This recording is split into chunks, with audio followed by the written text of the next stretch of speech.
What is up, fellow sickos? I am Dan Favale coming at you with yet another 2024-2025 NBA season look ahead.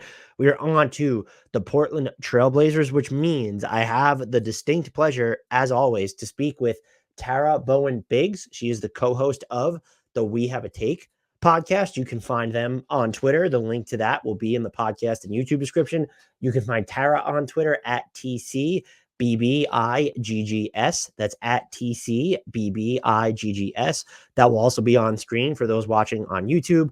It will also be in the podcast and YouTube description. And I don't know why I mentioned it on Twitter without saying their handle, at We Have a Take, spelled exactly as it sounds. We get into all things Blazers. She brings great perspective, as always. I really enjoy talking with her. One of my favorite people, too, just in general. I think you'll particularly enjoy the discussion that we had about Donovan Clingan, Shaedon Sharpe, and the whole thing, really. So she's great. Check it out. Go check out her podcast, We Have a Take. And that's about it for me. If you have not done so already, just subscribe, like, comment, help the algo love us back on YouTube. Ratings and reviews help us out a ton on Apple and Spotify. Those can go a long way. So if you've not done so, I don't care if you're using those platforms or not. Maybe head over there, show us some love. You can check out our merch too if you're looking to support the show in some way. All our content remains free, but if you would like to support the work that Grant and I do and put in, the link to our store where you can check out the Sicko collection that is in the podcast and YouTube description as well. And, join our Discord. Come continue the discussion there. Grant and I are popping in and out all the time, and there are a bunch of people having other discussions in there. So go check that out. The link is in the podcast and YouTube description. All the links in the podcast and YouTube description. But let's get to talking lots and lots of Portland Trailblazers with Tara Bowen Biggs. Tara, welcome back. Another year of the Blazers look ahead. I was talking to you before this. This is year 5 or 6 for you. Like, you've been doing this for as long. It has to be year 6 because I've never talked to anyone else about the Blazers, I don't think. And we've been doing this for 6 years now, these look ahead. So thank you for coming back so freaking often. How the heck are you? I'm great. I look forward to this every year. I'm so excited when I get that little DM from you. I'm like, yes, he still wants to know what I think about the Blazers. And this has been such a different offseason than any other offseason I've experienced that it really gave me a chance to be like, okay, what did happen? Because, usually, like, we were talking a little bit about this before. Usually it's like there's some rumor, there's people calling for trades, there's Dame and CJ, it's all hanging over us. Like, we're 2 days out, I think, from the 1-year anniversary of the actual Dame trade, and this summer was just quiet, relaxing. We got our draft pick, we made one small move all in the same day, and then everybody just went to the beach. It's lovely. Yeah, I was telling you too, it's like a different change of pace to where we don't have, there are people on the team where they don't feel like long-term mainstays, but this is not, we don't have to reflect on a Damian Lillard trade. We don't have to talk about Damian Lillard rumors. We don't have to talk about CJ McCollum rumors or reflect on a CJ trade. It's a different type of Blazers look ahead for the first time in like a half decade. That's incredible. Yeah, it's amazing. And honestly, last year, like, I could barely even talk about Damian Lillard, and like it was too raw most of the season to even look and see what was going on with him, how the team was doing. I pretty much just avoided any Damian Lillard talk whatsoever. And I feel like another thing that happened this summer is I came around like, okay, I'm ready to check back in with Damian, see how he's doing, and be his fan again. But it took a little while. I get that, especially when someone spent so long with that franchise and the way he left, and just also the preamble to how he left, where it was like years kind of in the making. Is this going to happen? But this Blazers team, I was telling you, I'm struggling to wrap my head around them. Like, I actually like a lot of who they have, what they've done. I don't necessarily understand what it's all going to amount to, but I think what contributes to that is last year, they weren't quite on the Grizzlies level of like the injuries, but just the stop and start availability, losing Sharpe for an extended period of time. Like, Scoot Henderson starts the year injured. When you look back, though, do you have any like big takeaways from last year that still kind of stick with you as we lead into this season? Yeah. So when the Blazers drafted Scoot and traded Damian, we were 2 years away from 2 years away from what? I don't know. But away from, I take that to being like away from knowing like what direction and who's going to make up the future of the team. And now we're 1 year away from 2 years away. That's about all I can take away. The Bruno Caboclo of NBA teams. I loved how you phrased that when we were talking in the DMs. Yeah. Yeah, no, I mean, this year was supposed to be about like, seeing what Shaedon had. Could he build on those little glimpses of what we saw his rookie season? And it was supposed to be about finding out just how good Scoot was. And both of those questions weren't really answered. We have, some slightly better idea of what might happen, but nothing concrete that we can be like, oh, for sure we saw this. The other thing is like, when are the vets going to get traded? So we didn't learn a lot. We also got ourselves in good condition for what the next 3 years at least are going to be like, as the Blazers continue to build and try to like find who it is they're going to build the build the team around. Nothing like losing 2 games by 60 points to condition you for what to get ready for, how to survive that. We're learning new skills as a fan base.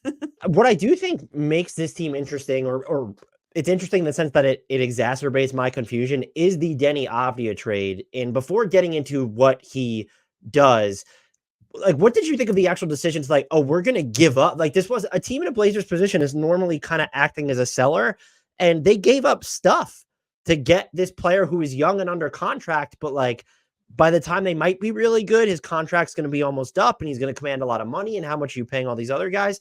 Were you surprised at all that they went kind of I view that as they went the buyer's route. Did that surprise you at all that they did something like that, especially so early in the offseason too?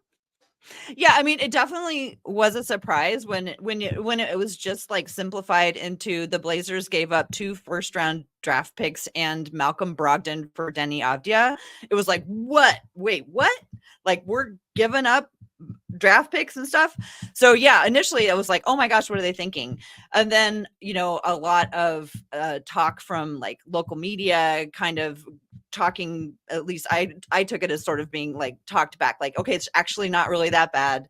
The draft, they had 2 draft picks and then a high second-round draft pick this season. They apparently like had really one person in their sights. They weren't really excited about anybody else. So they gave up 1 pick this year. The other future pick that they gave up is in a season where they have, I think, 3 first-round draft picks, and it's the second best.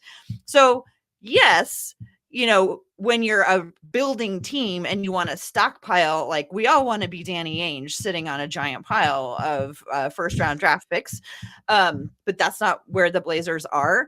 And considering we knew that Malcolm Brogdon wasn't going to stay here for a long time, he came in, he provided some really great leadership and a stabilizing at a time, I think, when Scoot really needed to like watch up close a very, very experienced point guard do his thing. So I think it was great to have him around for that, but he's not a part of the future. And so we know there's a whole list of vets who are eventually going to be traded, and they traded him for somebody who is within the age group of the people that the Blazers, I think, are really most focused on right now.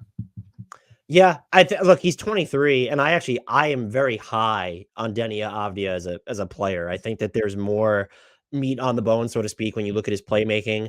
I would like to see the shooting come up. Like he hit his threes last year, but still doesn't take enough of them. He's very good defensively, and I can't wait to talk to you just about in general about the defensive talent populating this team. But have you given any thoughts or looked into like how you feel like his fit is going to be, or the area that you think he's going to help them out the most in?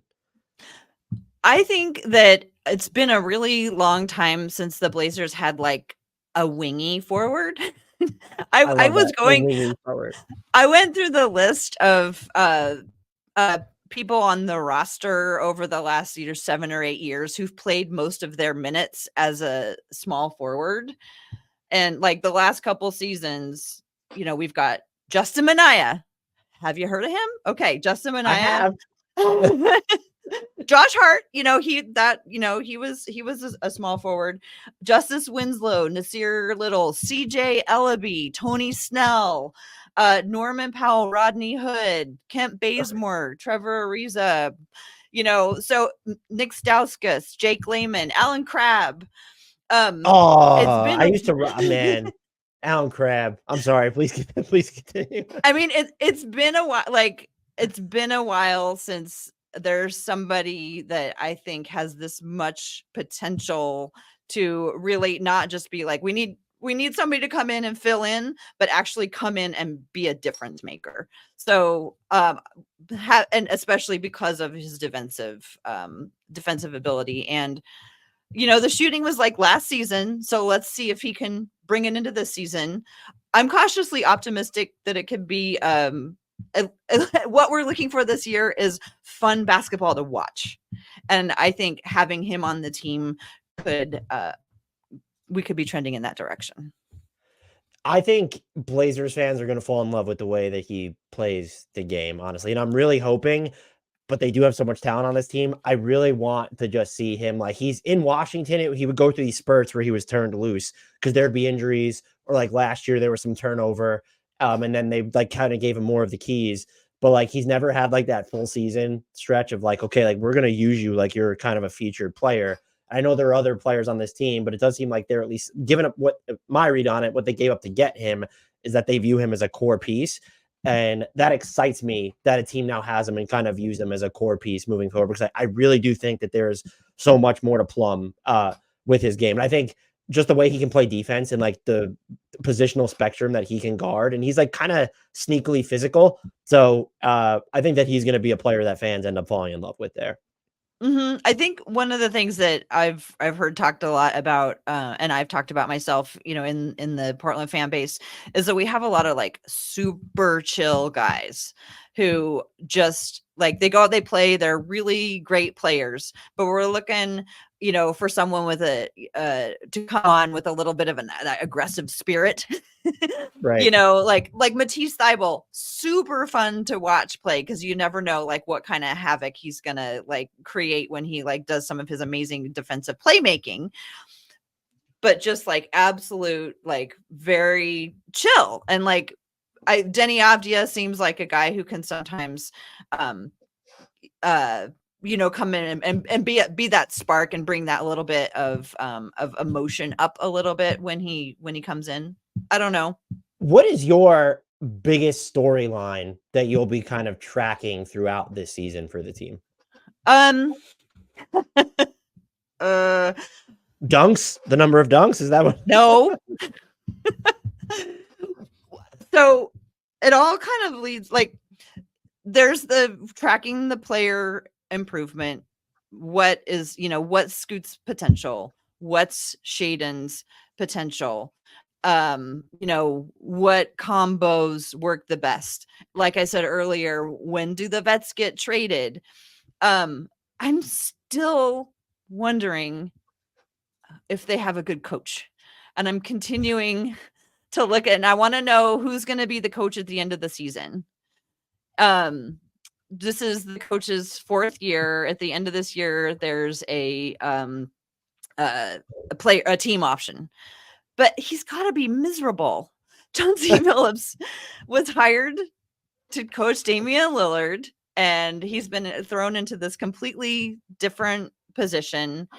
He's now like, what's his record? It's like 81 and 165. And like, rough. Does he? I can't imagine that he's happy having to do this. And so I'm watching to like, are they getting better because it's just natural growth and they're a year older? Or are they getting better because they're being put into situations where they're learning the game and they're applying it on the field and they're running plays that are recognizable? And so, yeah, one of the big things I'm tracking is who's going to be the coach at the end of the season. Honestly, that's really thought-provoking, because I'm trying to think of the last coach who, even if they were a first-timer, had a job for 3 seasons, and we were kind of left asking, like, well, what is his calling card, or what is his guiding principle? And you have that question with Chauncey. I guess the pushback would be, how much of that is on him, because while we view this as year 2 of the post-Dame rebuild, like you kind of had 2 years beforehand of just, wandering through the wilderness, as everyone calls it. Well, and they haven't been trying. They've been trying for 3 years to get lottery picks. Yeah. So it's like, what are they going to do if they get rid of him? Lose? I mean, it's like it's kind of a like no lose situation, on the one hand, but it's like, how good is it for everybody's like, okay, so here's the thing I think about a lot. Donovan Clingan just won 2 national championships with one of the best coaches in college ball. And here he comes to Portland, a team that is not trying to win games. They're trying to win in other ways. Right. And Donovan Clingan's coming off of 2 national championships and excellent coaching into this situation. And I know that high draft picks often go into a situation like this, but often it's like with a team that still like has an identity in a way they're going. And I really worry, like, I think I'm super excited about Donovan Clingan, and I don't want him to get discouraged having come off of, back-to-back national championships. Like, he's a winner. He's used to winning. And he's coming to a team. I'm sorry, I'm going off on my thing that this no, you're good. That the 3 players who I love these guys, but the 3 players who the Blazers are looking hardest at building around. So let's start with Anthony Simons. Didn't play college ball. He did a year at IMG, and then he came in to Portland and had a couple of years where they were trying to win. And now the last 3 years has gone, or 2 seasons, 3 seasons has gone through what he's been through. Scoot played for 2, not just 1 year on the Ignite, 2 years on the Ignite, starting when he was 17, a team that does not have a winning record. No. Shaedon didn't play in college. He attended practice, but he didn't play. And now here comes Donovan Clingan into this situation. And I worry about that a lot. And people assure me that is not something to worry about. But I want to make sure Donovan Clingan gets the coaching that he is used to. And I want all the other guys to benefit from it too. And I'm just waiting to see that. Yeah, I don't think people think about that enough, because everyone's so invested in, I guess, like the quantifiable, and that the culture and like that impact that you're kind of just laying out, you can't really quantify that. And so, but it's important. Like it is. That's why these teams, I'm not necessarily in favor of it. Like, you don't need to keep Udonis Haslem for 12 years to take up like one of your last roster spots. But that's why these teams have these kind of veteran guys that are actually on the roster spots, because they want to set like an important tone. And I'm also wondering if that, and this is all stream of consciousness because you thought about this, which is just a great point. And I'm guilty of it. I'm not giving it much thought, but where we might be criticizing, and I'm sure I have, it's like, well, like, why are some of these guys still on this team? Why did they keep Malcolm Brogdon for a full year? It's like, well, that might be why. It's so that these young players can come up in like the right environment. And there are people who, I do wonder how to square, like Jeremy Grant's actually a really good example, because when you look at Malcolm Brogdon, he was traded to Portland, and he's not necessarily at a point in his career where he might want to play that role. But like Jeremy Grant chose to stay. And I know Dame was technically still on the team at the time, but like he had to be eyes fairly wide open. And so having him there and just like kind of understand, like just to have high character guys around you while you're losing, I would think that's super important, especially if, as you note, like we don't really know how valuable the coach is from that perspective too. Yeah, and I think all these guys can be great players, and I don't want to say that they're not like skilled and coachable, and they've all like shown some improvement over their last years. But that experience of either playing overseas or with a college team where you're playing for something, and then they come here somewhere where they're still not trying to win, and it's like, that's why I'm like, okay, win the in-season tournament, play all the vets, 4 games. What is it going to cost them? Possibly 4 wins. Okay, like I can live with 4 wins. play them just so that they can be in that hype scenario. Like last season's one in-season tournament game that the Blazers won. They won the first in-season tournament game, and it was so fun for the fans because it was like, the stakes were not high, but it did mean something. So let these players who haven't necessarily been lately on teams that were playing something, let him at least play for the in-season tournament. Honestly, I hope a team like the Blazers win. Like, I would just love a random team to win the in-season tournament because that would just be really cool. Whether it's the Blazers or like the Pistons or something, it would just be, I think that'd be a great story. I wanted to ask you about Scoot. I have a very difficult question here. Is he dead to you after averaging 0.22 dunks per game as a rookie? Okay, so to give everybody context here, big fan of dunks at one time. I decided I'm out on dunks. If I'm gonna put my heart into loving dunks and the Blazers, it's just not gonna happen. No, that is the Blazers actually have dunked more in the last year, but not much. And my biggest thing with Scoot is, and this is something that a lot of people talk about in these parts, is he needs to get to the rim, and dunking obviously is getting to the rim. But he's so strong and athletic, and he just barely gets to the rim, and he does not finish successfully at the rim. So like that would be my big thing for Scoot, whether it's layups or dunks, I don't care, but getting to the rim is really what I'm hoping to see out of Scoot next season. Is there any level of concern based off some of the things you saw? I mean, so I went back and watched a lot of his like finishes at the rim, and like, yeah, there were some like the spacing's not great, they're heavily contested, but there were just some where he's wide open and he's just kind of whiffing on them. So is there any just level of concern about that, or is there anything else you might be concerned about? Is it the jumper? I know he shot 35% from 3 after the All-Star break or whatever it was. So, or is it, do you kind of chalk it up to starts the season injured, he's a rookie, let's move forward and forget about it? A lot of that. I just think he had too much that he was trying to process all at once. Again, 2 years with the Ignite was his pro experience, and he started when he was 17, right? So like making the leap to the NBA, there's just so much that he was expected to do. Like he went out, he was our starter on night 1. Like, okay, here's the number 3 draft pick. We're going to start him. He's going to go out. The first play of the game, Dan, the Blazers won the tip. It goes to Matisse Thybulle, and Matisse Thybulle passes it to Scoot, and it goes right through his hands straight out of bounds. So like that's where we started the year. So it was just, to me, that's just emblematic of just like he was having to just learn too many things all at once.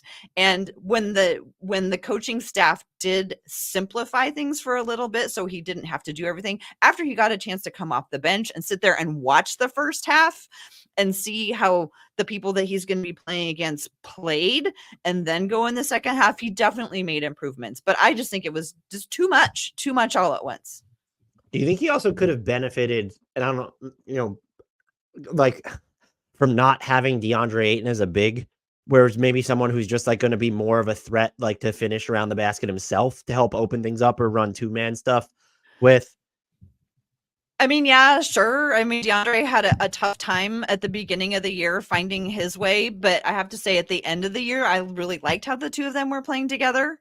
Okay. And it just took him a while. I mean, I cannot tell you how many times at the end of the year I was just like, oh my God, where would we be without DeAndre Ayton? We'd be losing by 80. I mean, it's just like by the time the two of them started to like really feel a rhythm together, I thought it looked fun. It was fun to watch. Do you have any like big takeaways from Shaedon Sharpe's season, given how abbreviated it was? Oh, I was so sad. That was like, I was there on night 1 with my little Shaedon Sharpe jersey, just like ready for this to be the year of Shaedon. I was like, come on, Shaedon. I mean, we got such tantalizing glances. He had a really great stretch in December where he was scoring on all levels. He was, moving the ball around. He was passing. He was doing all kinds of exciting things. So I think overall in the year, his like statistics were worse than they were his first year, but the glimpses of potential, I don't want to get I don't want to speak things and not have them come true, but like maybe he could be a star. I'm not saying superstar, but maybe he could be a star. Maybe someday he could be an all-star. I don't know. Like we got glimpses. And the thing about Shaedon is he is the most aesthetically pleasing player you'll see. Like when he dunks, it's like his toes are pointed, his arms are straight, his elbows are parallel. Like it's just gorgeous. And I know like what we want is like a volume of dunks, not the beauty of dunks, but it's hard not to see like what a gorgeous player he is when he plays. And I think, you know, he and Scoot did not play much together. They still have a lot to figure out. Mhm. You know, if we could get some shooters in, you know, maybe there's more room for him to maneuver. But I'm still really open to the possibility that Shaedon could actually be somebody that this team could really build around. I mean, objectively speaking, if you were to look at the rookie season that Scoot had, uh, Shaedon Sharpe should be viewed as like the most important cornerstone on this team. I'm still very high on Scoot. I'm very high on Shaedon. The thing with Shaedon that I'm still trying to figure out though, and it's especially, I guess it's confused me a little bit more since they traded for Deni Avdija. You have Scoot Henderson, and in theory, Jeremy Grant is still there. Do you have any idea or expectation for how they're ultimately planning to use him on offense? Because you said it, he showed flashes of so much. And there are times when he has the ball in his hands, I kind of wonder why he has the ball in his hands. But then there are also moments where it's like, wow, he just hit a ridiculously difficult jumper, or wow, look at that pass he just threw. Do you think that he is still going to have the runway to explore those parts of his game? Or do you think that maybe having Scoot, having Deni Avdija might telegraph that they're trying to streamline his offensive role a little bit more to kind of like, but I mean, you talk about like his ability to get to the rim even off the ball. Like, do they kind of envision him being more of a play finisher from both the interior and the perimeter? I mean, I don't know how far along they are in thinking about that. I think they're still throwing spaghetti at the wall at this point. I think I mean, I, as much as, you know, I just talked about how, you know, Scoot and DeAndre like fit better together at the end. I don't think they're in a place right now where they're worrying about overall team build and fit. They're worrying Okay. about finding the guy. And, you know, he had the ball in his hand a lot last year because of injuries. And then it was like, oh, look at that. You know, Anthony was out. Anthony played like the first quarter of the first game, and then he was out for like, I don't know, 19 games or so with a broken hand. So suddenly Shaedon had to have some more ball handling responsibilities. But I don't know that I'm expecting a lot of planned, like, okay, let's see how they gel. I think it's more like who's got the ball, who shows that they can be aggressive, who wants it more, you know, who's showing that who wants it more in the context of like, you can't be a ball hog, you know what I Right. mean, like, Yeah. but I think that's about as far along they are down that path, as opposed to like, let's see how they all fit together. I think the luxury that I don't think that we're quite ready yet. You mentioning him like because of the injuries made me forget. Like, didn't he average? They play like Chauncey Billups played Shaedon Sharpe way too much out of the gate. I guess he didn't have a choice, but didn't he average like it was like 40 minutes or something in December? It was something crazy Yeah, like that. yeah, it was in the fort. It was, yeah, it was 40. I was lucky enough. So he had that great stretch in December, and then he started to show that he had a little bit of an injury, and he actually his like one game back before he had, very soon after that they shut him down for the season, was the game in Brooklyn that I got to see in Brooklyn. And it was a total bonus that the Blazers won. My husband and I go to an away game every year, and this year we got to go to New York City, and it was so freaking fun because we got to see the Knicks game, which they lost, and the Brooklyn game, which they won.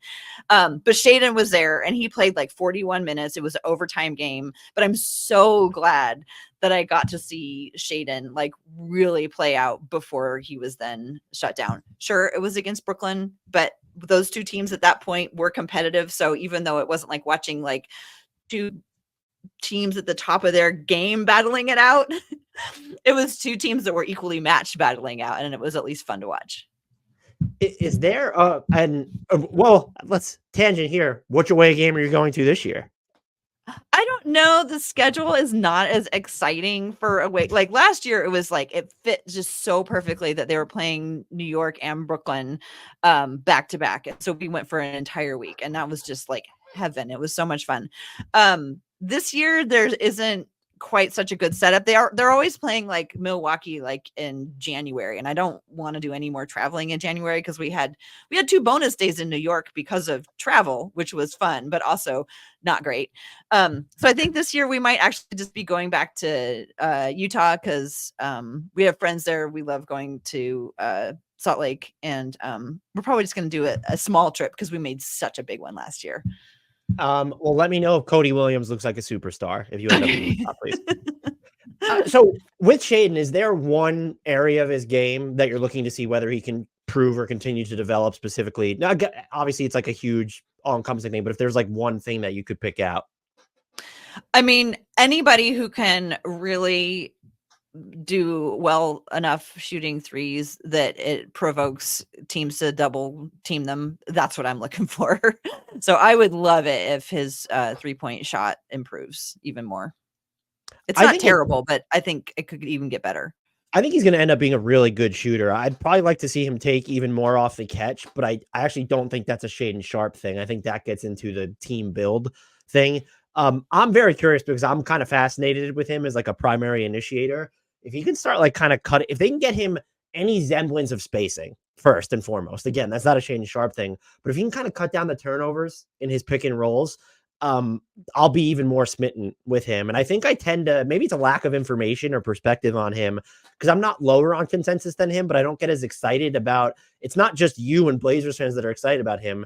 There's like all these national people that think that Shaedon Sharpe can be a caps lock star. And I kind of remain undecided, but he's like one of my, like this year, if I went through my most intriguing players, like he might be in the top 10, like of the entire league of just who I'm so intrigued to see his game expand because I do think, I'm not sure, like there are players I feel more strongly about, but I do think that there's like real on-ball playmaking and initiation to his game that if it pops, like we're talking about someone who'll be contending for all NBA teams to me. Yeah, you say intriguing, I say enticing. I mean, that adds just a little level, to me, the difference there between intriguing and enticing is because we've seen just enough to want it. Like there's intriguing is like, okay, maybe. Okay, so I can tantalizing. like, there we go. Yeah, there we go. So yeah, I'm still excited about Shaedon, and it was like when we heard core and we just you could just feel the fan base just go, oh, not another one. We were just so sad to lose him, and for him not to be able to come back at all and play. We were hoping still at the end we could, because honestly, people just like to watch him play. I mean, you said before, I almost interrupted you when you, and I forgot to, I should have, when you said like, it's not about the, necessarily the aesthetics of the dunk. Like you just want more dunks. I was like, no, I want quality over quantity. Like give me one, put it on a poster. If he only dunks, like 50% less, but they're all posters, give me the poster. But I do find him to be like one of the players who is aesthetically pleasing, where I even think, when you talk about LaMelo Ball or John Morant, different styles, but LaMelo Ball, John Morant is these one-man league pass shows. Shaedon Sharpe has like the potential to be the same thing. Like that's one guy, that one person, like I just want to watch and watch because his game is so, first of all, you don't know what's going to happen next. It might just explode and erupt, but it is that I can't describe. It's like aesthetically pleasing just watching that guy play. Yeah, and I know that you can't build around a team a player who's just aesthetically pleasing, but along with being aesthetically pleasing, he has had moments where it's like, oh, he can do that. Oh, he can pass. Oh, he can, take a couple dribbles and shoot, or he can catch and shoot, and you can come from the baseline, or he can just suddenly be standing there and all of a sudden he's like above everybody else. He's had some like blocks that are like, where did that come from? That he was able to do just because of his speed and athleticism. So, and I know like I said, you can't build a team around somebody just because they're athletic and they're, they have a pleasing game, but it sure would be fun if that all panned out in Shaedon.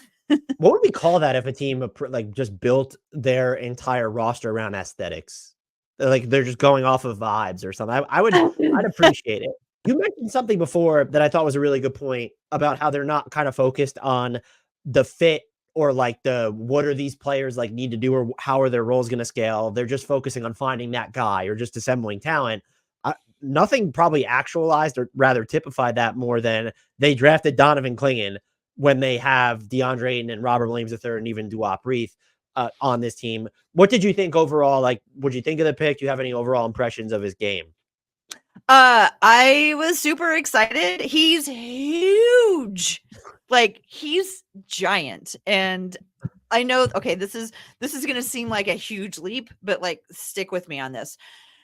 I'm not saying that Clingan is going to be the Wemby stopper, but if you're going to have any hope at all over the next 10 years, you have to have somebody who's huge and loves defense.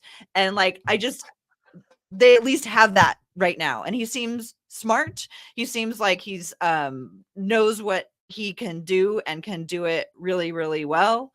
I'm not particularly, there's a lot of like, I've seen much consternation about all of Blazers, log jam at the big. I don't think the Blazers have a log jam at anything at this point. Like we're not in a place where we can complain because we have a log jam of anything. I think Donovan Clingan is new to this league. He's going to need, like, he's a huge guy that's going to take a while to get in NBA game shape. Deandre Ayton again finished really strong. I don't think there's any reason that we want to just all of a sudden throw Scoot and Clingan out as our starters, but having those two come up off the bench could be really valuable. I'm very excited about that pick, and I don't know what's going to happen with all of the bigs on the roster, but it's not, I don't consider it a problem. It'll work itself out. I mean, yeah, we don't even know if Robert Williams III, unless you've heard anything different, if he's going to be ready to start the season. And so that's something that figures it out there. I was actually, when we did our post-draft reaction and even our pre-draft coverage, I was beyond low on Donovan Clingan. I didn't understand. Well, I just thought he was going to be too slow on the defensive end. So then we get to Summer League. And I'm watching this guy. And again, I don't follow college basketball closely enough to where anybody should, first of all, no one should take anything I say seriously at this point, regardless. But like, I don't see enough college basketball to just be like, oh, he's going to be a bust. That's not what I was saying. I was just like, I don't understand the appeal. We get to Summer League. That dude, you mentioned he's huge, but he knows how to be huge and leverage being huge. And he's very smart with like the angles and the spacing he's using and the way he's directing his body. I still do have some of those same matchup concerns, but you also just mentioned something I probably haven't thought enough about. We're entering the age of Wemby, and it's like someone like that who can at least be like, okay, you know what? Wemby's not going to get to the basket. At least he might do all this other stuff. That's going to have value, but I really do believe, I don't know if I still have questions. Can he be in a more aggressive defense? But we've seen so many good defenses built around drop coverage bigs. And if those drop coverage bigs know how to use spacing and angles to where if they find a team where that's not always going to work against and he can give you stretches, you're going to be fine. And so I'm very interested to see how he fares against certain other, like if he's going up against bigs that will pull him out of the paint specifically. Can't say Minnesota anymore because Karl-Anthony Towns isn't there, but like the Knicks or Boston. I'm trying to think of a team in like New Orleans right now who just doesn't really have a center. So I'm very intrigued how he holds up against those types of teams, or maybe those really athletic teams that are playing at warp speed. But I came away thinking like this guy can be the base of an exceptional defense. And I don't know that I have, and I swear I'm not just blowing smoke because you're on the podcast and I'm afraid of upsetting you. I don't think I've ever flipped on a player that quickly. He hasn't even played an NBA game yet, and I've already kind of flipped my entire perception of him. Well, isn't that why we just love to talk about these things? Because we can have like the hottest and the coldest takes, all of this on one player within, a month of each other. Right. So I guess my only concern would be, you mentioned that you don't view the big man glut as a problem. And I think for the Blazers' overall aims, I don't either. But I'll make jokes about it because I have to. Yes. Like I'm going to. But that is allowed. Right. I just don't. I would worry that, and I understand there's something you mentioned about him getting into NBA shape, making sure you're not bringing him along too quickly. I just don't want us or the Blazers, to get to a point where, especially if Chauncey Billups feels like his job is kind of on the line, that you're not going to play Donovan Clingan enough because you have a healthy DeAndre Ayton and a healthy Rob Williams in front of him. And those two, if we're, historically speaking, those two are going to be more valuable to winning games than Donovan Clingan will be, just because he's a rookie. Maybe it doesn't turn out that way. That would be my one concern. As you said, though, these things often do work themselves out, and you have a very injury-prone big in RW3, so maybe it does wind up working itself out, and Donovan Clingan plays a bunch, or maybe it's one of those things where, and this is something I'm guilty of all the time, I don't figure it out enough, is, he doesn't play enough to start, but post-trade deadline, Donovan Clingan's averaging 25 minutes a game or something. Mm-hmm. Yeah, I mean, DeAndre Ayton, Robert Williams can play, all the minutes in the 4 in-season tournament games, and then But so here's my dream about Clingan. The last, I don't know how many years it's been, the rim, it's just been a red carpet to the rim. Like, come, please attack the rim, go for it. And like it's been since like Nurkic's like height, where like when he was playing his very, very best before the leg injury, he was like a rim deterrent. People were like, maybe I'm not going to go to the rim. But the whole rest of the time, it's just been like, please come check out, see what's going on at the rim. We'd love to have you. And if Donovan Clingan can play 15 to 22 minutes, and during that time, people aren't just like waltzing up to the rim to do whatever they want, I will be so happy. Who takes more threes next year, Donovan Clingan or Deandre Ayton? Sweet Deandre Ayton. That man, he between 16 and 20, 16 feet and the 3-point line, he's so good. And it's like, I know he's so good at that mid-range game. It's outrageous. Right. So every time he takes another step and he's on the three, I'm like, let it fly. Like, I don't care, because he is so good at that, right up into the 3-point line. He is so good that I think someday it could. So I don't care if he takes 3 points. So I'm thinking he's probably going to take more 3-pointers than Donovan Clingan. But I don't know. You always, when you get a new rookie, everyone's like, oh, look at him in the gym shooting all these 3-pointers. And of course they all go in because he's in the gym shooting 3-pointers. But I think, I would hope that he is more concentrated on what is most likely going to be asked of him. And we can let Deandre Ayton shoot threes, especially in those in-season tournament games when we need to rack up the scores. So what have you made of, you mentioned he had a very strong close to the season. You thought he played really well with Scoot. What did you make of the year one of the Deandre Ayton experience? Likes, dislikes, concerns, strengths, whatever, wherever you want to take it. I mean, if they had brought him in to partner up with Damian Lillard, and that was supposed to be the final piece that was going to win Damian a championship, I might have had one opinion. But this was, we're saying goodbye to Damian Lillard. We're redoing everything. I was completely fine with Deandre Ayton's first year in Portland. He spent so much time in Arizona, in high school, and in college, in the pros.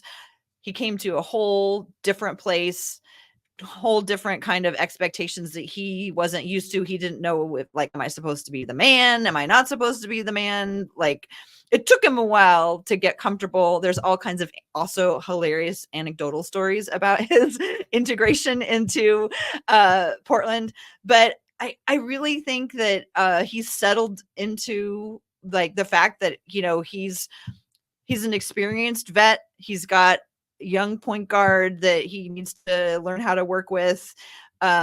He always seems like super delighted when like real team play would happen, like if there was good passing, if there's good stuff going on. And it seemed like by the end of the year he was very comfortable, and like he wasn't being asked to like be the number one pick anymore. Like I feel like his whole entire life was like that he was going to be the number one pick, and then he was the number one pick, and he had all the expectations of being the number one pick. When he came to Portland, he just became a center. And I think by the end of the year he was comfortable with who he was, and I actually thoroughly enjoyed it. And, it was different than other center experiences we've had. We had the Hassan Whiteside experience. We had, and this I felt was more productive, and it also actually was beneficial to Scoot. And, Scoot, not a superstar yet, but I think from seeing the progress that they made together, I think it ended up being on balance. I think it was a positive experience. Do you think that factored into his, because I do think he is, it's not even a thought. It's just the fact that he's better when he has someone who can set him up. And it's where we've always wanted Deandre Ayton to play with more force.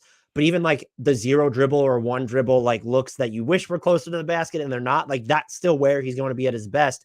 Do you think that having Scoot, like, and now Scoot getting into a groove to close the year, did that then actually help you think, like, facilitate how well he played? Because his numbers over the last like 27 or 30 games or something, like pretty outrageously good. Yeah, I'm telling you, I cannot tell you how many times I was like, thank God we have Deandre Ayton on this team right now. Because nobody could score. And he wasn't like, I didn't feel like he ever was like, well, I'm DeAndre Ayton, I'm just going to get in there and get all the buckets that I can. I felt like he really felt like he was participating as part of the team and trying to make the team be as good as they could be in the situation that they were in.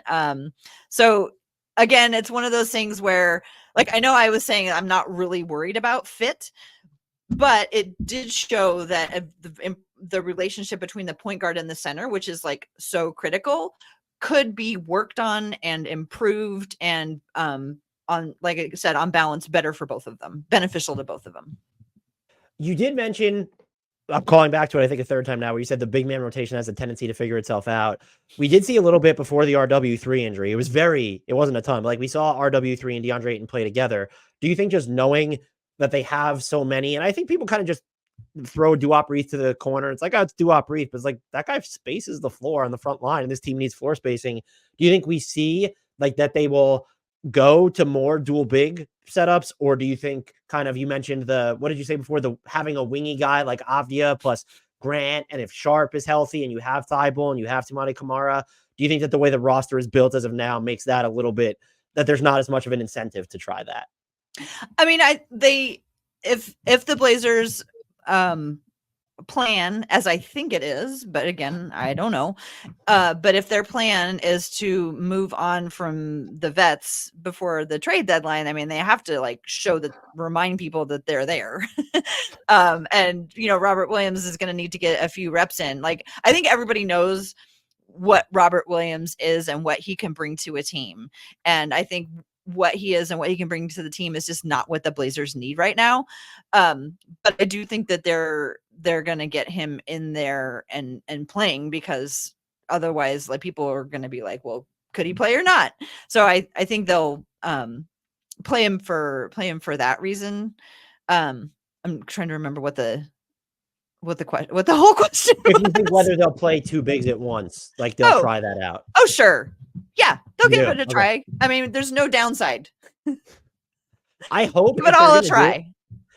I hope if they do it, that they kind of spread out the love, where it's like, it's not just trying DeAndre Ayton and Robert Williams like they did last year. Like, I want to see Clingan and RW3 on the court together, because I know you said maybe the Blazers don't need what RW3 provides right now, but that would be a nasty defensive combination, because RW3 is like, he's a filthy guy on defense. If you have Clingan at the rim and kind of RW3 mucking up stuff from the corners, I want to see it. And I'm hoping RW3 is healthy, because I don't ever want guys to be injured, but I would love to see that dual big setup from Portland. I think it could be fun. And you must have like taken a psychic look at my lineups that I know you're going to ask about later. All bigs? No, don't spoil it. Leave it. Okay. I want to say one thing about Duop Reath. So Duop Reath last year was filled with pleasant surprises, and Duop Reath was one of those pleasant surprises. Like, when in a year where no one's trying to win, you're looking for pleasant surprises. And Duop Reath, he was originally a remixer. I can't remember if he was on a two-way or if he was like a straight up remixer, G League team. But he played one team with the G League, and in 27 minutes scored 37 points. And people were like, he is not meant for the G League. Get him on the team. And so he came and he played, and he's wonderful.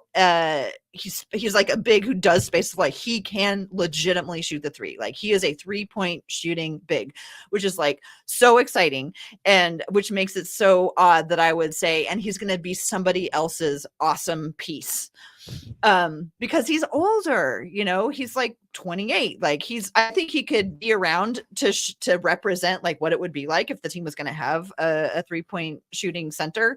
But I think, I don't think the Blazers are like planning to keep him around to be their 3-point shooting center. And I think that he could be a really great, useful addition for a team that is more contending, who might need somebody to be able to slot in and play that role sometimes. Not like as probably, the sixth man off the bench or anything, but like as somebody that could slot in and legitimately play that role. I think that's a series of great points. I also do believe it's important. Like, I'm a big believer now in streamlining the development of your most important players. And when we look at Scoot and Shaedon specifically, if you want those guys to attack off the dribble, opening up the floor is a really good thing. And if you have Duop Reath, who's like your only big that you can count on stretching the floor right now, I think that winds up helping them in ways where it's forget about winning basketball games, forget about efficiency, but it's like if you really want to see what these guys can do in a better environment or a more sensible environment, like Duop Reath could maybe help you unlock some of those types of lineups. Yeah, and what I've learned over the last 2-3 years is that's really valuable up until the trade deadline. Because it does. It like gives me like, oh, okay, so if Shaedon did actually have a little bit of room, let's look at this. So yeah, anyway, that's all I'll say about that. You can see I've become so jaded over the last 3 years. It's very sad. They've scarred you. They I'm made you still not having root fun, for though. dunks anymore. They made you not root for dunks anymore, though. Messed up. So I'm I was secretly wondering, rooting for dunks, though. I was wondering, looking at kind of the other, I guess, non-core guys on the roster, Dalano, Banton, Toumani, Camara, Kris Murray, Jabari, why do I have Jabari Walker, not Jabari Parker? I have Jabari Parker in my notes. I apologize. We already talked about Reath, and then, of course, Rupert. Are there any just one or two guys from that list that you find the most, should we use the word tantalizing or intriguing or enticing Well, I or want to alluring? talk What do you want to go with?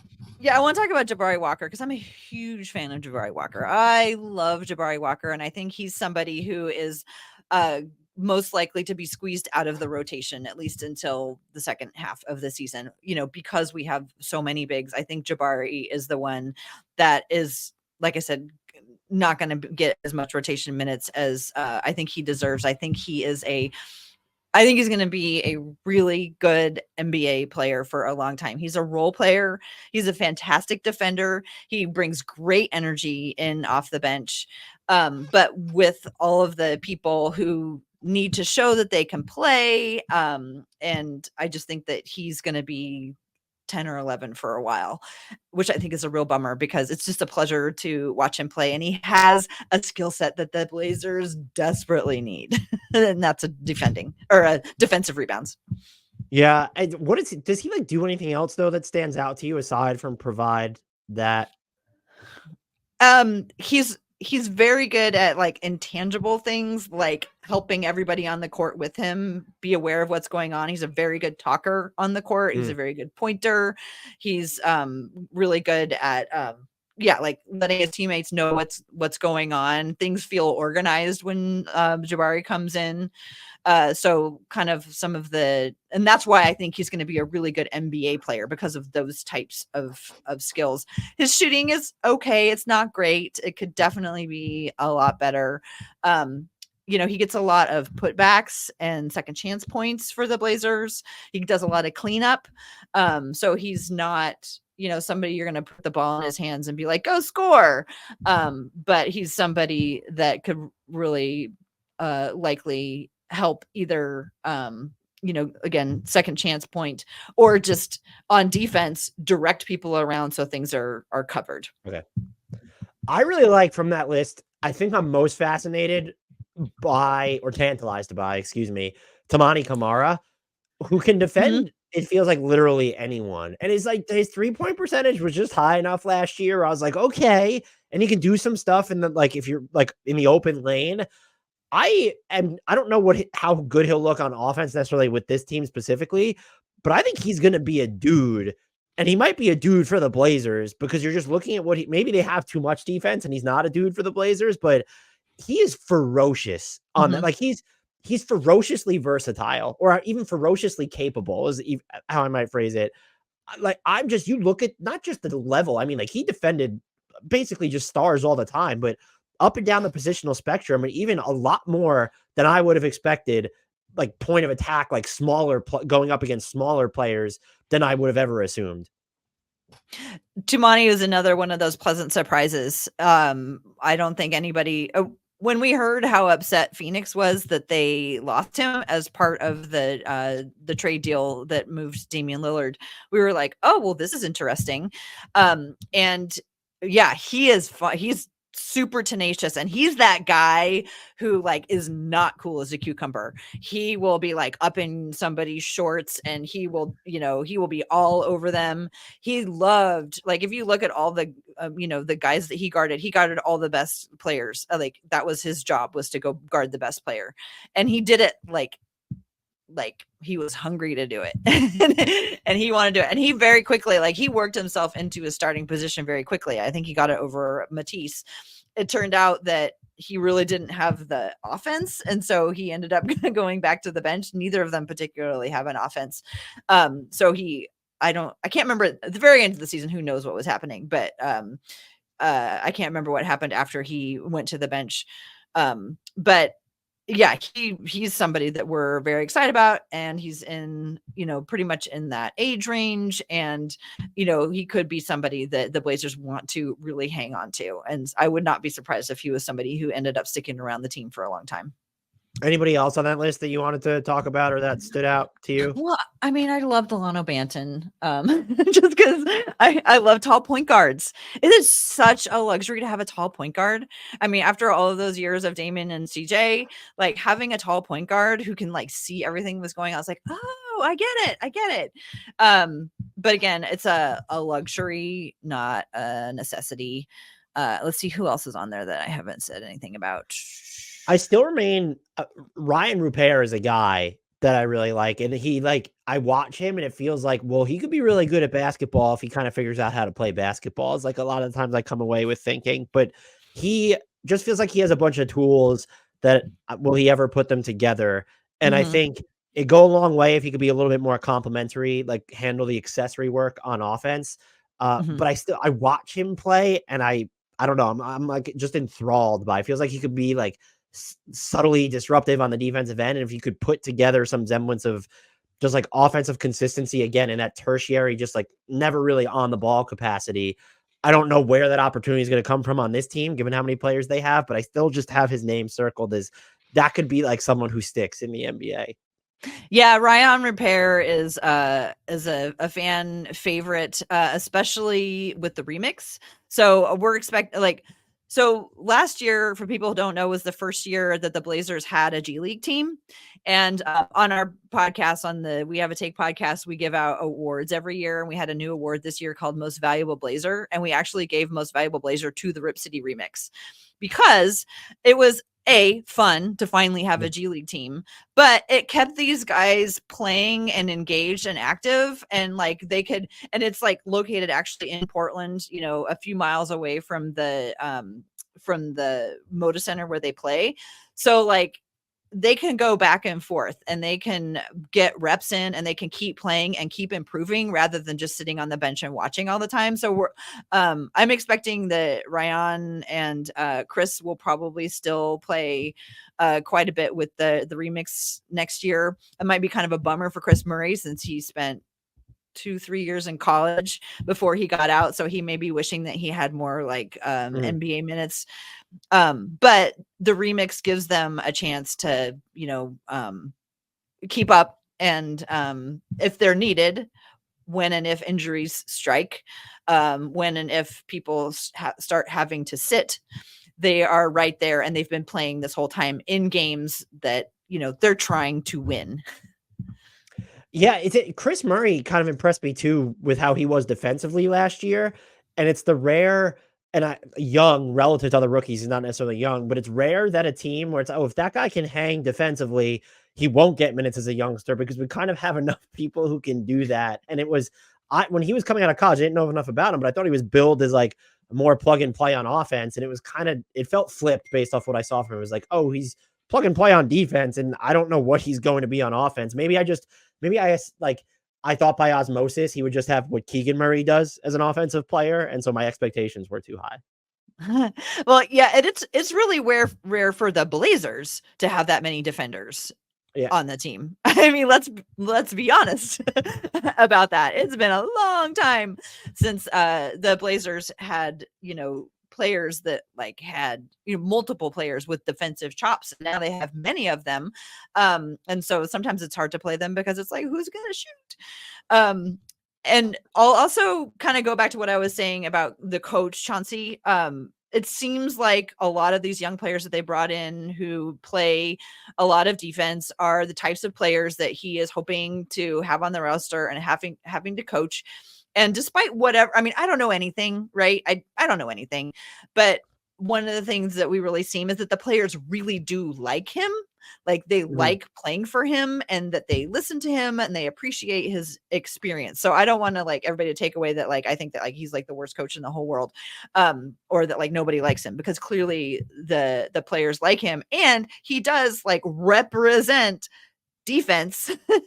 And so if the Blazers are truly trying to build a new team in the future that plays more defense than they have in, say, the last 10 years, those pieces are starting to, I'm not gonna say fall into place, but they're floating around, and maybe we can grab some of them and put them on the team and have them be successful.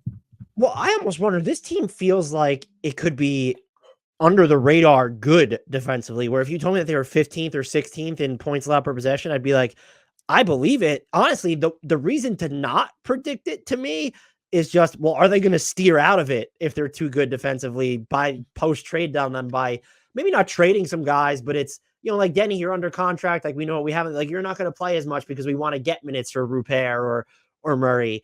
And because like you look at the individual talent and it's like, it's not really redundant. It's like even Shaedon Sharpe, I thought, showed flashes defensively last year too. And so you just have a bunch of dudes who are either already good defenders, or might be really good defenders. And so it feels like this team could maybe surprise people, at least in terms of where they end up in the, let's call it the pre-trade deadline defensive rankings. So I think that we're not gonna worry about too good at anything. But I would also say that the Blazers are not like, they were not the worst defensive team last year. So it's just that they don't have an offense to match it. I actually went through and looked at all of the things that the Blazers were like the worst at, like 30th, because it's like, okay, if any of these things can get better next season, that's a win. And let me read you my list. I know it's we might be running out of time and it's a fairly long list, but the things that this are like when you like sort, and the Blazers are 30th. 3-point shooting, 2-point shooting, rebounds, assist, transition, and shots between 0 and 3 feet, and 3 feet and 10 feet. So these are all things that they are absolutely the worst at. When I went and looked at their defensive rating, they're not the worst. They're not even like in the bottom like 3, which is where they are on everything else. I think for part of the year they were, and I'm not saying this tongue in cheek either, they were like kind of close to not in the bottom 10 for a good part of the year, I think, until they sort of steered into, okay, like this season is over for us. Yeah, and it's just that they don't have the offense to match. And we're so used to having a team that is so offensively powerful offensively, that now when they have a defense, it's like they don't have anything close to make up the deficit. You know, I say this about a team that lost twice by 60 points. So you can check me on this anytime, but they were not the worst at defense. They were the worst at defensive rebounds, but not the worst at defense. I think when you are dependent on at least a good number of young guys and you're not caps lock terrible on defense, that's actually a good sign. I agree with you on the offense. They're not built. You could stop me if you disagree here, but they're not built to get better at 3-point shooting right now. I don't know where that's like. You might see some players improve, but on the roster, this does not look like a good 3-point shooting team. So I feel really bad that I don't know that we've even said Anthony Simons' name yet. Yeah, you said it. You said it at the beginning. Yeah, don't worry. I mentioned him, and I just want to make sure that for any front offices who are listening, no, just kidding. I want to make sure that like we acknowledge the fact that Anthony is a fantastic shooter and he is a great 3-point shooter. He's just doesn't have a lot of friends on the team who are also great 3-point shooters. So yes, I agree with you that like this team is not built. Like they're trying to go 3-and-D, and right now the D part is we're doing good there. You know, we're doing good, and it's been a long time since they've been doing good there. The 3-point part is probably easier to fill in, I guess, than the D part, maybe, is what people say. So anyway, I just want to make sure that I acknowledge that Anthony Simons is an excellent shooter. Are they at least built? And I ended up looking this up like in preparation of the podcast. Tara, they have not ranked in the top half of the league in fast break frequency since like 2004. And they're just consistently, it's not just like, oh, they've had a few seasons where they were close. Like, no, you go back, it's like 27th, 28th, 29th, 30th, 26th. Is this team, and I would argue yes. Like, could they play with a little bit more urgent? Like, why can't they get out on the break, especially if you don't believe they're a good shooting team or a polished offensive team? One of the ways to attempt to offset that, and I know it could come at the expense of defense maybe, but it's, hey, go up against defenses that aren't already set. Like, just freaking run. And I every time I'm watching them, and I think it was frustrating last year and it'll be frustrating as hell this year because I think they have the personnel to do it. But it's like, even after live ball, like you're grabbing a rebound, run, just go. Imagine how frustrating it is for Chauncey Billups, who every year says we're going to run more. It's a complete mystery. I don't know what is in the water here. I don't know what's in the air everybody breathes. But like, if you go back to 2004, that's many iterations of this team. That is like multiple superstars that we've been through in that time. And still, like, for a long time, our stars were ISO players. So I think that's kind of where it comes from. Like, when you have Brandon Roy, when you have Damian Lillard, like, you're not going to force them into transition because they're so good and so powerful at what they do. So I think that's probably has something to do with it. But Chauncey Billups has said every year at the beginning of every press conference, we'll see what he says tomorrow. This year, we're going to get out in transition. And like, why they didn't do it, I have no idea. I have no idea why they're not doing it. I should have looked this up. Who was the best player on the last team that ranked in the top? And they were 10th that year in transition frequency, 2004, 2005. So the leader in minutes played on that team, Damon Stoudemire. Zach Randolph was second. That actually surprises me. Derek Anderson, Dale Davis. So it's actually wild that that's the iteration. And you're right. The ISO stuff is a great point. And you have a Marcus Aldridge a little bit before Damian Lillard too. That's not someone you're going to build a fast-paced offense around. But it's also just such a long time. Just 2 decades. That's so long. Well, and I think that's one of the things that's tantalizing about Scoot that maybe he could show, because we have seen like highlights of him throwing things ahead, and even actually Donovan Clingan, I think, has had a few. But like, but you know, maybe that is something that Scoot could do more of. Like, he himself not having to get out in transition, but him seeing the guys running in transition. I mean, like, imagine Scoot to Shaedon, how many times we could see that and how wonderful it would be. It would be gorgeous. And, you know, it would finish. Shaedon has had some spectacular and open court missed dunks. But I think those two, but again, Scoot had so much that he had to figure out last season. Maybe he just had to throw that one out as a thing that he was going to try to figure out. And, you know, in the beginning, I don't know. I don't know why they couldn't. And I feel like the personnel every year gets closer and closer to a team that should at least be able to. Yeah. And I mean, the point you made towards the beginning of the podcast about Scoot and Shaedon not playing a ton together too, definitely has to factor into like if those two are on the court, how are you not out in transition more? And they were not, even I'm looking at their minutes now, they didn't play a ton together. So I don't want to read too much into it, but they still weren't getting out in transition during those minutes. So I just hope it changes because it feels like low hanging fruit. I did want to ask you before we get to the cookie cutter portion of the podcast, do you expect there to be mid-season roster turnover this year? Because there wasn't like a bunch, everyone was expecting it last year and there just wasn't. So would you expect it to be this year, looking at the direction, looking at the personnel on this team? Until you said the second half of that sentence and reminded me that last year there wasn't either, I was going to be like, yes. But I saw last year they didn't have a lot. They just sat a lot. But I really think, I mean, the Blazers have to, they can do whatever they want. I would think that the Blazers do need to accumulate more assets and find more players that they want to see what they can do. And the only way that they can do that, well, they could sit everybody and get, you know, one more high draft pick, or they could also trade some players and to get to that. That's fine. Since they did very little last year, they did very little over the summer. At some point, something's got to give. So why not this trade season? I'm going to say yes, they will. This trade season. I was going back through because I just use the same outline each year and type over it, and I said in my notes to you last year that I would be shocked if Jeremy Grant finishes this season on the Blazers. So I don't want to use that terminology again, but I would be fairly surprised if both he and Robert Williams III are still on this team. Like I think one of them's at least going to go. And I almost want to say the same about Simons, but as you mentioned, like that's someone who shoots and makes a lot of shots from beyond the arc. They might view him as, he's coming up on his next contract, so maybe that increases urgency. I don't know where to land with him because I don't think he's a fit long term with Scoot and Shaedon, but I'm also like, they need players who can like hit shots from the perimeter here. Like you don't want to get to a point where Deandre Ayton from 16 feet is like your best perimeter offensive weapon.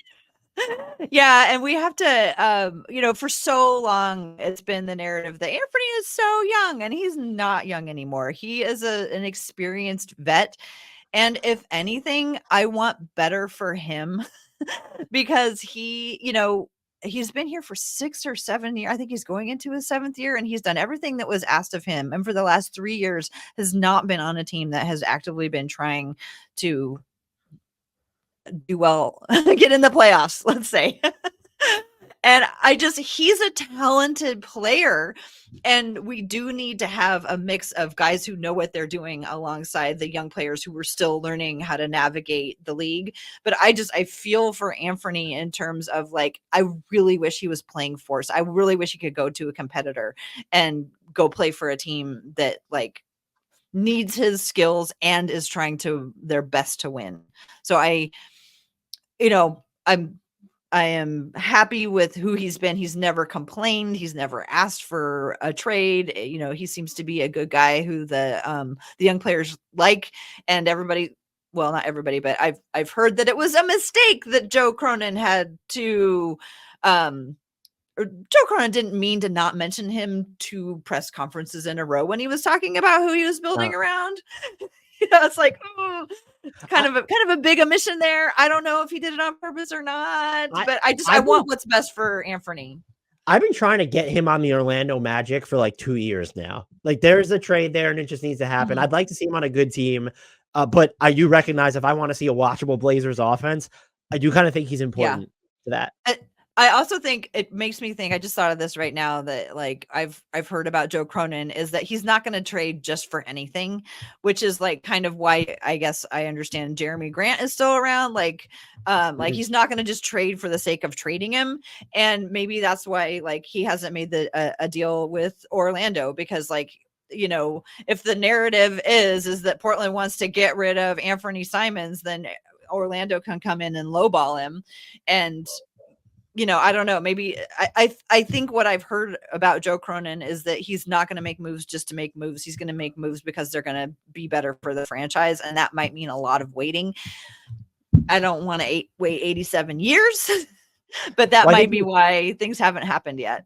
I think he proved your point last offseason with the way the Damian Lillard trade stuff was handled too. And the Blazers are also in a unique position now too, where maybe not all the players on their team are core long-term players, but they have a lot of players. And so if you're not really offering enough picks, like that probably is more of a priority to them than getting more bodies in here, because as I'm about to ask you about their rotation, I don't want to use the word stacked, but the team is like, there's NBA talent everywhere on it. And so that kind of diminishes the value unless you're getting super high-end prospects of, kind of like OKC doesn't need more picks. As of right now, the Blazers don't need more players. It's weird, isn't it?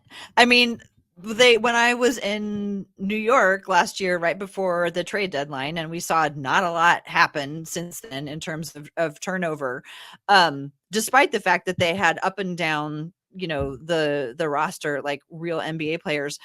My friend that I was at that game with was like, who are these people? they were, it's like, oh, it's a bunch of remixers, so yeah, it's weird that they can do both. They can somehow like have like a roster with players who are bona fide players and still run out a team of like, who? That's true too. That's honestly impressive. And if they do that again this year without making any trades, it's even more impressive because they have more players that, just by virtue of having Donovan Clingan and maybe RW3's healthy, those are going to be recognizable real NBA players. So if they end up doing that again without making a move, I'll have to take my hats off to them. I don't want to necessarily see that happen, but it would be impressive. I'm doing my best to find things that I can watch for and enjoy this season. So we've made it to the lightning round, cookie cutter portion of the podcast. Tara, are you ready? Yes, I'm ready. So looking at the roster, I think this is easy, but I'm curious if you would have a different answer. What do you view as its biggest need? Is it shooting that we've kind of talked a lot about at this point? Yeah, if you're talking about basketball things, it's shooting. If you're talking about like intangibles, it's just knowing what do we have with these players. I thought you were I was waiting like, better haircuts, or these teams need like exotic pets or something. I was waiting for something like that. So the other question I have is there anything that we haven't discussed about this team, whether it has to do with a player, a storyline, a concept, whatever, that's flying under the radar that you want to talk about? I think we've really touched on a lot. And so, yeah, I can't think of anything that I was like, oh, I really wanted to talk about this that I haven't already snuck in. I actually love to hear that, because it means that I didn't do a terrible job of building the podcast then. So you did a fantastic job. To say that this year. You do a great job with all of these.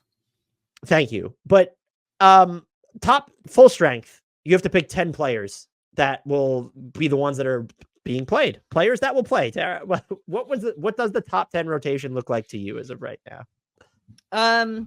Anthony, Scoot, Shade, and I'm not gonna necessarily like do these in two groups of 5 that will be playing together. I'm just going. So Anthony, Scoot, Shaedon, Deandre, Donovan. Okay, that's 5. Jeremy, Clingan. Didn't I say Donovan? Oh, did you? Sorry, missed that one. I should be looking at a list. I'll basically tell you who I think is probably not going to be in the rotation. Okay. I think Kris Murray, Rayan, Rupert, Jabari Walker, and I think he's the one that is going to be waiting for an opportunity for like to get in there. I think Matisse will be right on the edge. Because I think they have Avdija, Camara. Camara. Yeah. Oh, yeah. Avdija will be one who will be playing. So I think I mentioned 4 that I don't think are really going to be in the rotation. Rayan, Kris, Jabari, Matisse will be on the edge. Oh, do you think Duop, I think, will be on the edge? That's what I was going to say. I was going to ask which big kind of falls by the wayside. Yeah. And then Robert Williams will play, and I will love every single dunk that he gets, and then he probably won't play. He'll either be traded.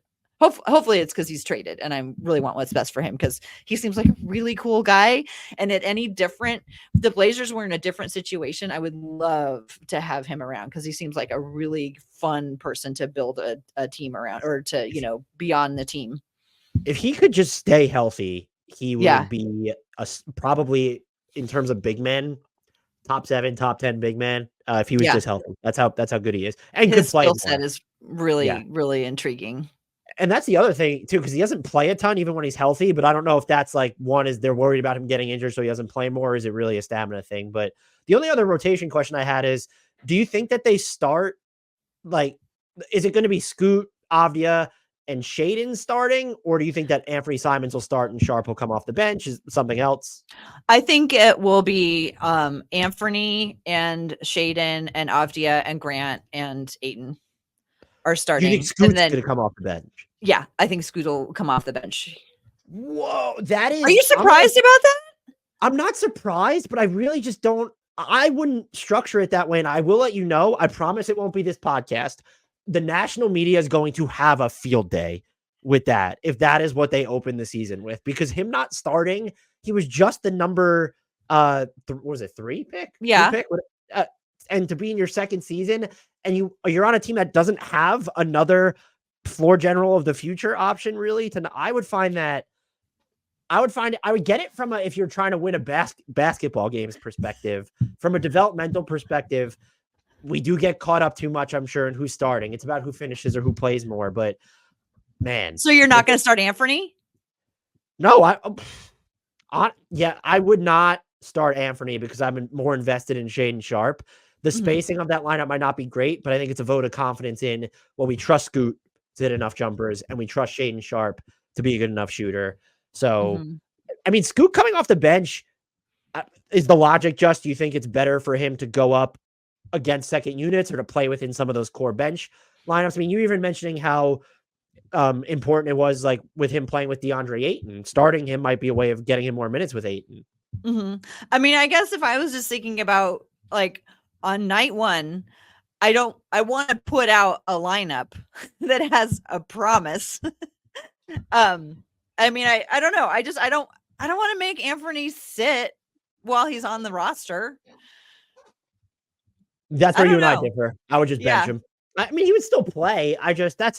Look, again, maybe that ends up being the right call.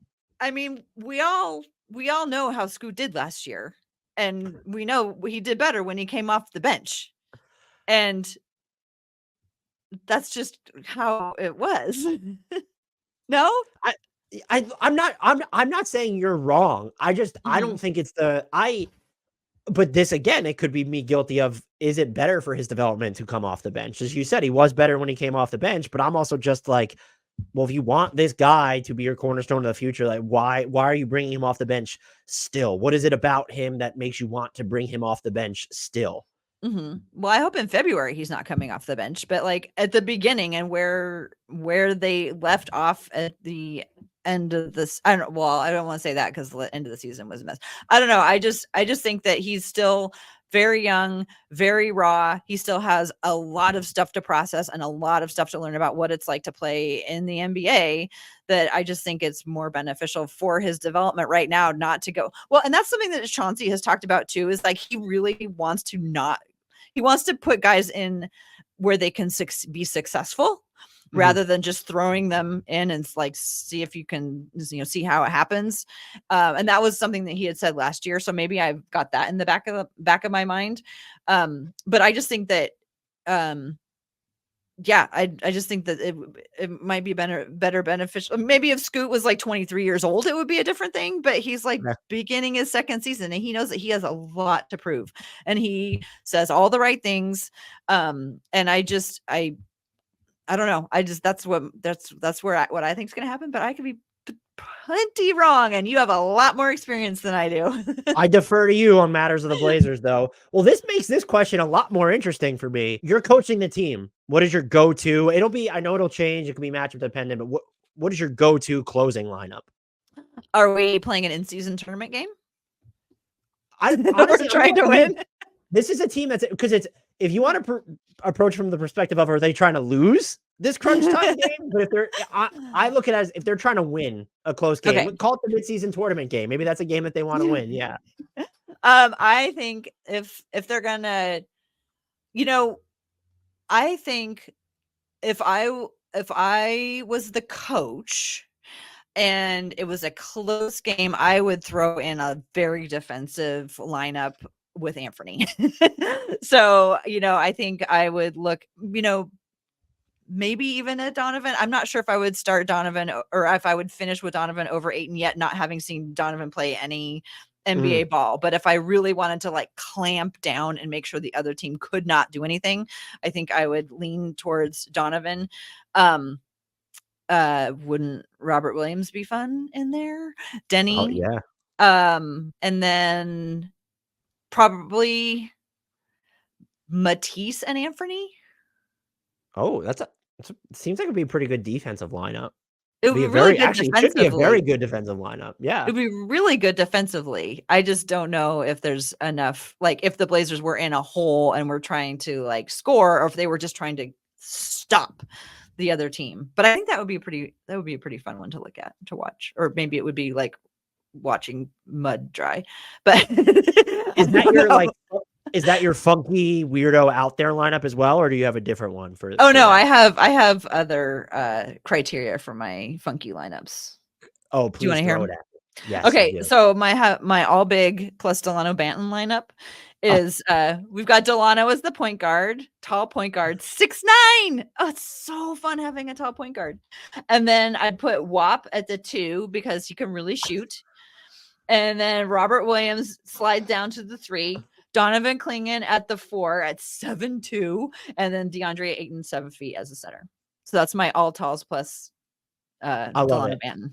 I love it. That's sicko stuff. I love it. I also have the lineup of all the youngest players, which is actually like maybe in a couple years could be like, that's not that bad. The 2028 So, Blazers lineup. right. So center, Donovan Clingan, small forward, Rayan Rupert, Scoot as the point guard, Shaedon as the shooting guard, and then Jabari as the power forward. Okay. That could be fun. 28, 29. You never know. And then I threw in one more for fun, which is more on brand, which you were probably more expecting of me, which is the best dress lineup. And we have Scoot as the best dressed point guard, followed by Dalano Banton as the best dressed shooting guard. Then we have small forward Jeremy Grant, obviously.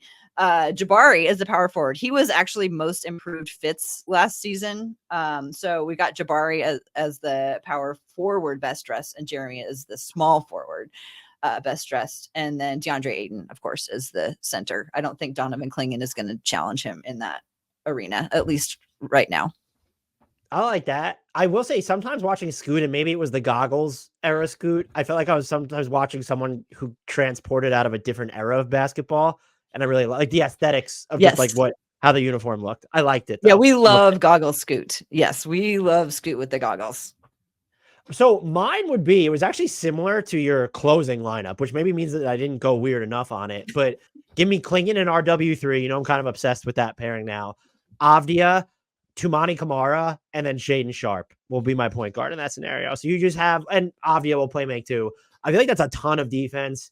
And then just like, if Shaedon kind of pops, maybe you get your shooting from him. Maybe Avdija hits enough threes. Terrible floor spacing overall, probably, but I feel like they would ruin lives defensively. Wouldn't that be fun if the Blazers turned out to be a really good defense? I mean, look, I root for chaos and the unexpected. So the best thing ever would be if we were having a discussion months from now and the Blazers are like 9th in defense or something wild like that. I would love it. From your mouth to God's ears. So, Tara, as we record this, their over-under is set at 22.5, which is 5 wins fewer than last year, even though they have more talent on the roster. Would you take, though, knowing the direction they're headed in, what we saw at the end of last season, would you take the over or the under on that? The under.